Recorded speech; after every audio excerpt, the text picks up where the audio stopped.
Here's the latest news for Red Deer in central Alberta. Alberta's transportation minister says the federal government needs to do a better job when it comes to facilitating inter-provincial trade. Devin Dreeshen spoke with CTV's Kai Uchacz about a letter he wrote to his federal counterpart.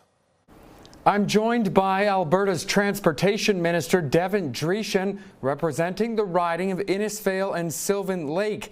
Devin, your father Earl announced he will not be running for re-election in the federal riding of Red Deer Mountain View this year.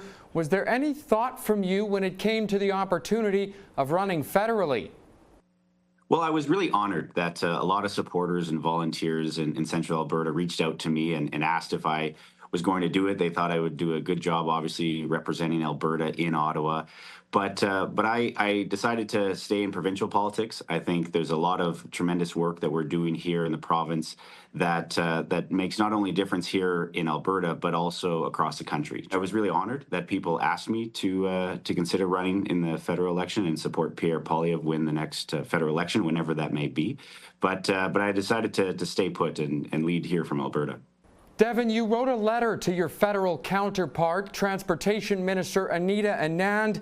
What was in that letter, and what message were you trying to get across? We've, in the last 2 years, have signed agreements with Saskatchewan, Manitoba, as well as the Northwest Territories to make sure that we can expand trade and economic corridors, or essentially a swath of land in which you could have multiple different types of large nation-building projects. So that's everything from a large pipeline that crosses provincial boundaries, as well as electrical utility lines, possibilities of new railways, and roads as well. So it's really reassuring to see that that even the federal Liberals are talking about east-west trade corridors and making sure we can expand them and actually have products made here in Canada go across Canada, as well as get to Tidewater and to markets around the world. So the letter essentially encapsulated all that work and made sure that the federal government took interprovincial trade very seriously to try to make sure that we can get, especially here in Alberta, our products to market.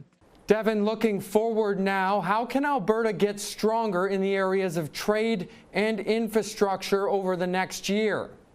Well, obviously, we as a landlocked province, we're in the business of making friends. So whether that's with BC, Saskatchewan, or the Northwest Territories, even the United States, we have to make sure that we can get our products to market. And we have to obviously work with the private sector, because we as a government, we can politically de-risk projects to make sure that private investment, the global investment around the world wants to come here and do business here and build things here in Canada. Minister Dreeshen, thank you so much for your time. We look forward to chatting with you again soon. The Red Deer Rebels are looking for a fourth consecutive win.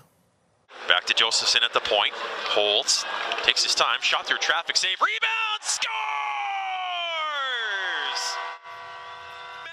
The Rebels beat the Brandon Wheat Kings by a score of 4-2 earlier this week. Matthew Gard found the back of the net 3 times, collecting his first hat trick of the season. He's now first in team goal scoring. Red Deer will finish an 8-game road trip this weekend, facing Medicine Hat Friday and Swift Current Saturday. Former Rebels captain Kai Uchacz has signed a 2-year entry-level contract with the Vegas Golden Knights. Stops, pass into the slot. Uchacz makes one-man miss into the slot. Shot, scores!